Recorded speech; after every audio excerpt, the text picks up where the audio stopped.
feel low, you can still go. Even when you feel slow, you can still go. Even when there's no hope, you can still go. I never answer to no, man, I still go. Go, go, go, go, go, go, go, go. Brian Giles with Brian Giles MTG. And we're back with more Murders at Karlov Manor spoilers. So we're starting off with V2 Ghazi Inspector. A green and 1 for a 1/3 elf detective. As an additional cost to cast this spell, you may collect evidence 6, which means you can exile cards with a total mana value of 6 from your graveyard. He has reach. When it enters the battlefield, if it has a collected, put a +1/+1 counter on target creature and you gain 2 life. Hoo-ha. Sounds like fun. Hey, it even has a squirrel on the shoulder. So, hoo-ha.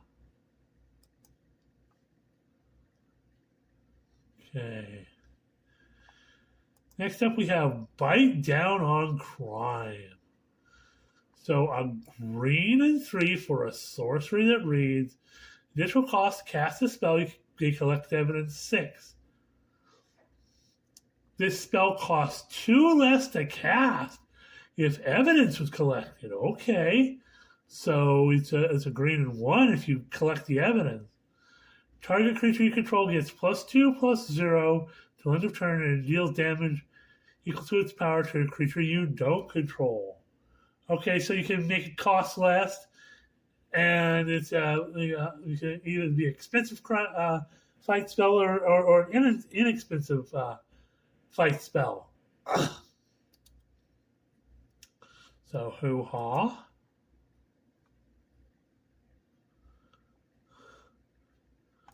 Next up, we have another case file. Case of Pilfered Proof. A white and 1 for an enchantment case. When it comes to the battlefield, under your control, whenever a detective you control is turned face up, put a +1/+1 counter on it. Okay. Solve. You need to control 3 or more detectives. When it's solved, if 1 or more tokens will be created under your control, those tokens plus a clue token are created instead. So, clue tokens. Okay.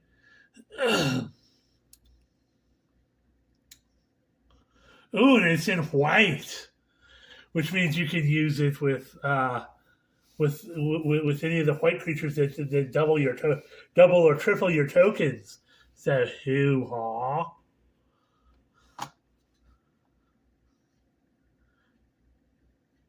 That should be an interesting thing in decks. Cause the value of those cards, like Ogre Attack, to go up in value because of demand.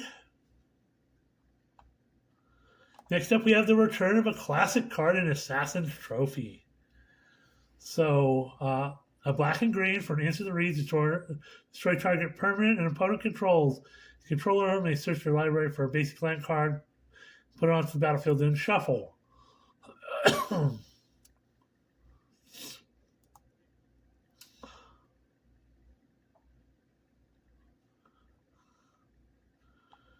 Next up, we have some of the alternate frames. This is Crawl Whipcracker for a black and a green. You get a 3/2 Insect Assassin with Reach. Enters the battlefield, destroy target token an opponent controls. Ooh. Some token destruction. A 3/2 Reach for 2 mana? I'm down with that all the way. Plus token destruction on top of it? Hoo-ha!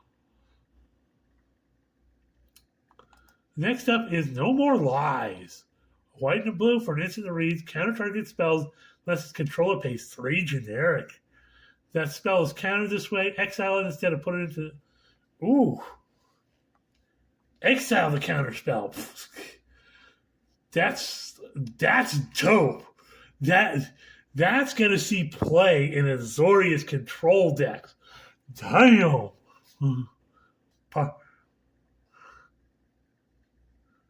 Grand Cooling. Jeez. Next up we have Long Goodbye. A black and 1 for an instant resist spell can't be countered. Destroy target creature or planeswalker with mana value 3 or less. Ooh.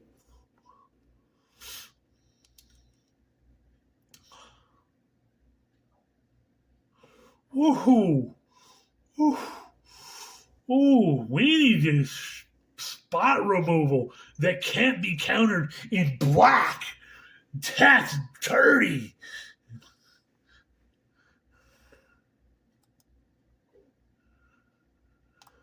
Next up we have Cost, Eyes of the Glade. A hybrid red and white and a green for a 2/2 legendary Dryad Detective. Now this is in the I believe is going to be part of the command. It has the commander symbol, so this is going to be one of the commanders.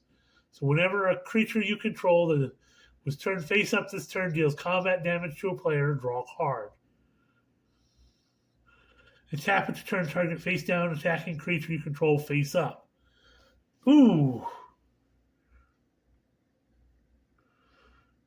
She's going to be fun to play with. Then we have Mirko, Obsessive Theorist. So it's a blue, black, and 1 for a 1/3 legendary vampire detective. She has flying and vigilance. Whenever you surveil, put a +1/+1 counter on Mirko Obsessive Theorist. Ooh. At the beginning of your end step, you may return target creature card with power less than Mirko's from your graveyard to the battlefield with a finality counter on it. Ew. Dirty. Sure, it's got that finality counter on it.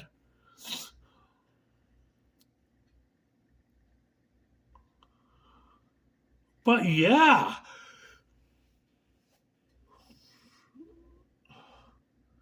Hoo-ha.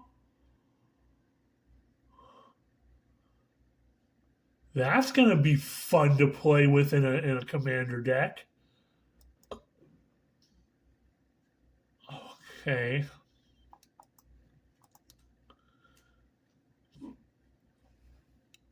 And this I guess this is the third commander deck. Morska.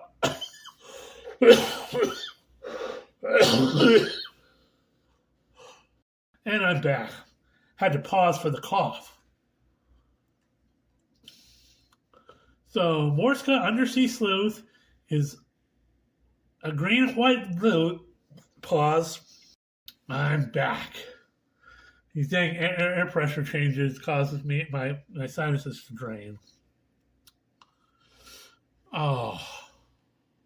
So Morska Undersea Sleuth is green, white, and blue for a 2/3 legendary Vidalcan Fish Detective. You have no maximum hand size. Gain your upkeep, investigate, so you can create a clue token. Whenever you draw your second card each turn, put 2 +1/+1 counters on Morska Undersea Sleuth. Ooh, she can get big. So, hoo-ha, that should be an interesting. It's gonna be all about card draw and clue tokens and stuff. So, hoo-ha.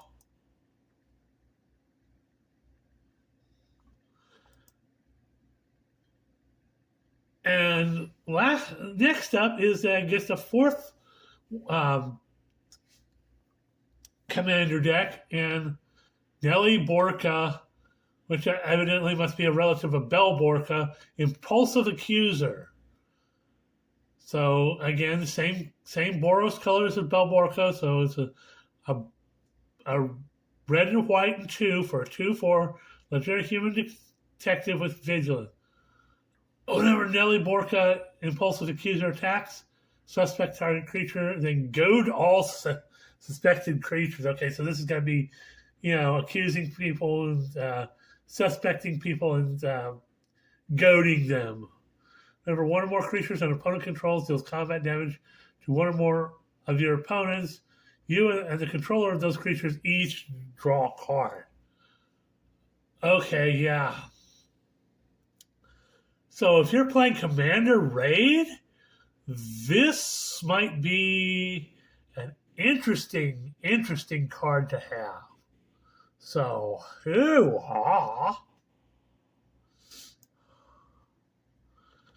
Next up, we have the start of some special guests, Gamble, which I'm not surprised to see, in this set. It's good flavor win. So red mana, source that reads, search your library for a card, put that card into your hand, discard a card at random, then shuffle. Then we have Ghostly Prison, and a white and 2 for an enchantment that reads creatures can attack you unless their control pays 2 generic for each for each creature that they control that's attacking you. This card is so evil. Again, good flavor win. I like that. Fabricate, another good special guest. So a blue and 2 for a source that reads, search your library for an artifact card, reveal it, put it in your hand, then shuffle. Kind of a good win, because we do have some artifacts in here, and artifact love is going to be a big part of deck strategies for this set. Show and Tell, another good flavor win. For a blue and 2, you get a source that reads each player to put an artifact, creature, or enchantment or land card from their hand onto the battlefield. Again, another good card if you're playing Commander Raid.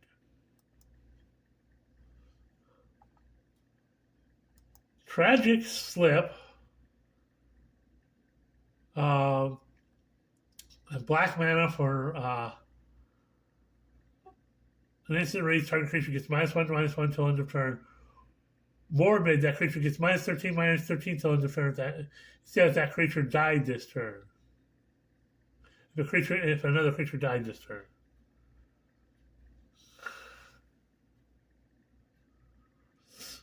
So I was told that this was an uncommon. It's been upshifted to Mythic. So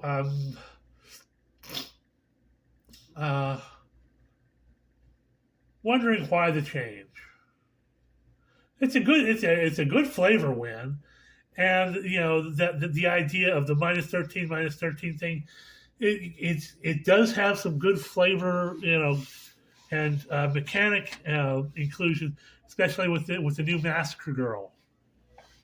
I apologize, my table's kind of got some.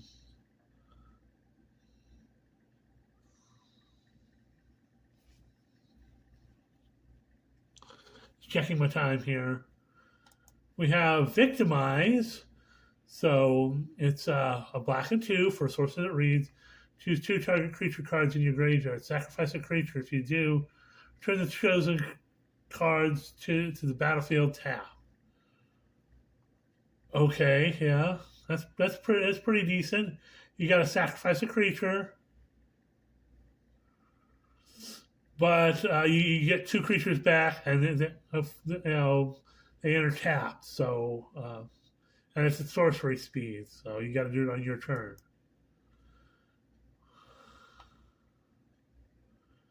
Next up, we have Tireless Tracker. Again, a good flavor win.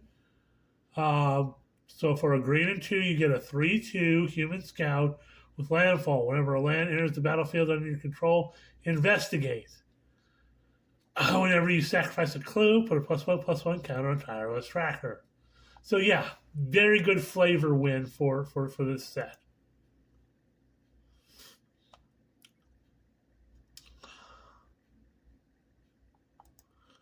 Drown in the Loch. A nice reprint. A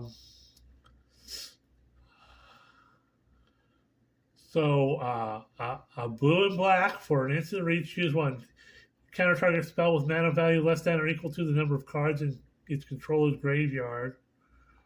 Or destroy target creature with mana value less than or equal to the number of cards in its controller's graveyard. So you can either counter spell or just destroy a creature for 2. It's all dependent on how many cards that player has in their graveyard. So hoo-ha. You know, I think it's, you know, kind of a they wanted it to be kind of a flavor win, and I think it really is. Next up we have Field of the Dead. Now again, this is a special guest because we don't have the list anymore. The list is kind of gone away because, well, we have the list, but we have the play boosters now. So, and the special guest cards, they fit in.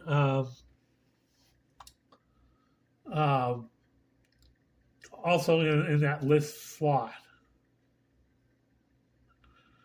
So it enters the battlefield, tap a Tana colorless whenever Field of the Dead or another land enters the battlefield under your control. If you control 7 or more lands with different names, create a 2/2 black zombie creature token.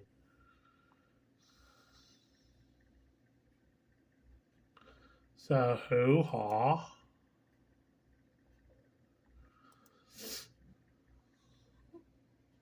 Okay, next up we have some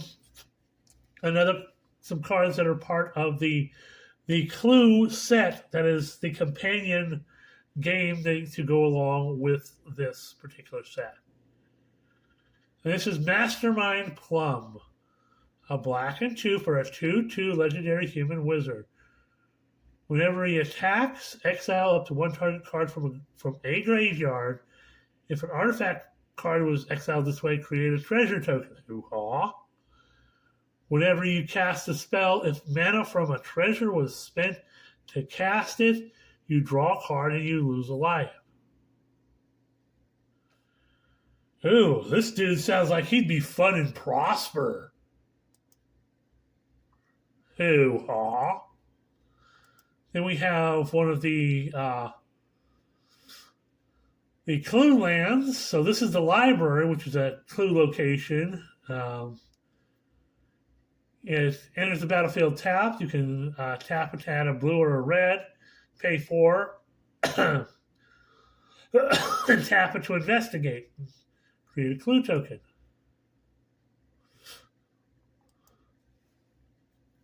And then we have another one of the Clue equipments, the knife, which is a red mana for an artifact Clue equipment. As long as it's your turn, equipped creature gets +1/+1 and has first strike. Pay 2 and sacrifice the knife to draw a card, just like you would have any other Clue, and equip for 2. So, hoo-ha.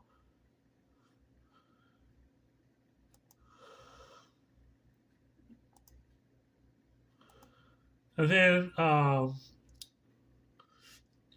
we have Lavinia, which is foil to conspiracy. She's part of the Clue set, but you can play her in the she's available to play in the regular deck.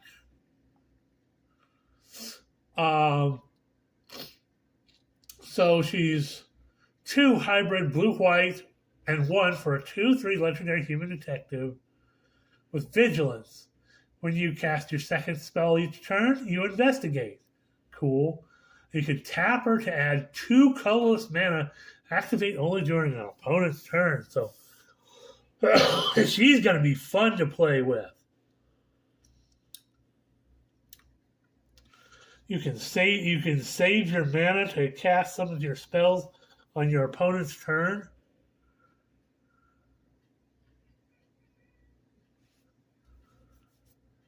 The hoo-ha. She sounds like fun. So we're almost at 20 minutes. So we're going to end the video here. And we'll see you on the next video.